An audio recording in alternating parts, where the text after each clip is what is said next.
Today? Let's talk about today.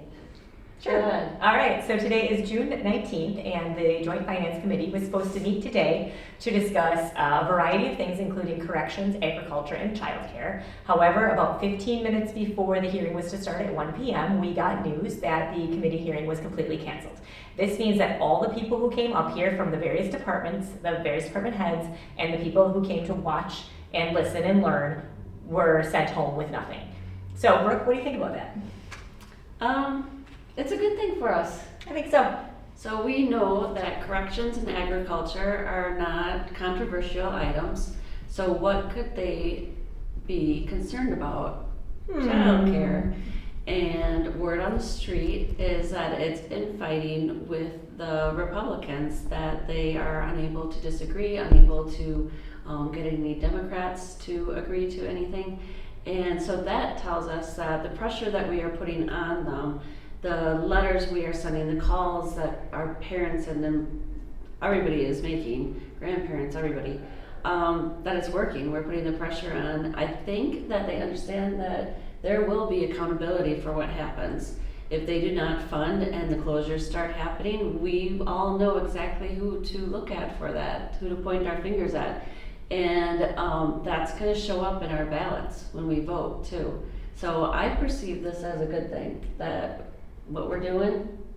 I agree. I do think some next steps and things that we can do to keep the pressure up are to have those conversations with our elected reps, especially Republicans, and let them know exactly why childcare matters to you, how it helps you, and employers, you are the next group of people that we haven't gotten enough help and support for. However, when we start to close our doors and when we start to increase our tuition $20, $30, $40 a week, you are going to be the ones that are bearing the brunt of that, because you are going to lose your employees, or you're going to have to come up with $5, $6 an hour raises for all of your employees. And so one thing that you can do is call your representatives and call Senator Markline and Representative Bourne as the co-chairs of the JFC, and let them know that as an employer, it is imperative that you have people who are able to work, who have young children at home, and they need a safe place for those kids to go.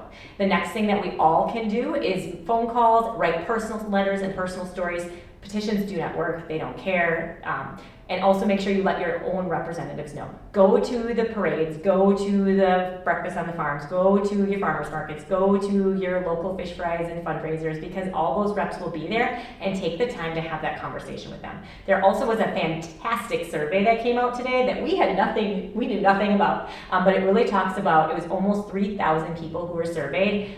The vast majority don't have children, and 75% of them said that they support state investment in childcare. So that means that what we've been saying is true, and that it is something that everyone, mostly everyone, agrees on. The vast majority of people agree on.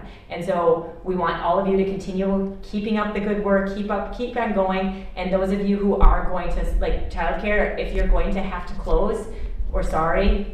We are going to miss you. We thank you for all of the years and all of the hard work and all the caring and education and support you've given your community. But make sure that as you leave, you make it clear that this is not your fault. That is not you as a bad business person. It is you not being able to make it work because our state refuses to invest.